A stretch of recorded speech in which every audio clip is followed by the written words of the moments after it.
औलिया का फैज़ान, पाकिस्तान पाकिस्तान औलिया का फैज़ान, पाकिस्तान पाकिस्तान औलिया का फैज़ान, पाकिस्तान पाकिस्तान औलिया का फैज़ान, पाकिस्तान पाकिस्तान औलिया का फैज़ान, पाकिस्तान पाकिस्तान औलिया का फैज़ान, पाकिस्तान पाकिस्तान औलिया का फैज़ान, पाकिस्तान पाकिस्तान औलिया का फैज़ान। पाकिस्तान पाकिस्तान दहशतगर्द, मुर्दाबाद दहशतगर्द, मुर्दाबाद दहशतगर्द, मुर्दाबाद दहशतगर्द, मुर्दाबाद दहशतगर्द, मुर्दाबाद दहशतगर्द, मुर्दाबाद दहशतगर्द, मुर्दाबाद दहशतगर्द। मुर्दाबाद हम अंजुमन सरफरोशान इस्लाम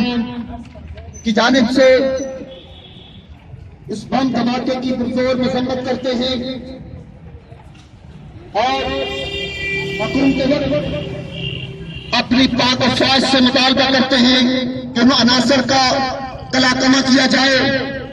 उनकी सरदर्दी की जाए, जो हुसूलतकार हैं उनको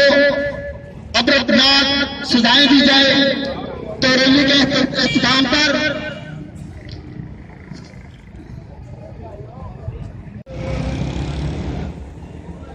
शहबाज कलंदर अला रहमतुल्लाह ताला अलैह के मज़ार अक़दस पर जो बम धमाका किया गया है उसकी पुरजोर मजम्मत करते हैं और अंजुमन सरफरोशान इस्लाम हुकूमत वक्त और अपनी बहादुर अफवाज के साथ सीसा पलाई दीवार की तरह खड़ी है और जो लोग ये अपने नापाक इरादे लेकर इस पाक मुल्क में दाखिल हुए हैं कि उन जगहों से जहां से मोहब्बत के पैगाम फूटते हैं वहां पर बम धमाके किए जाएं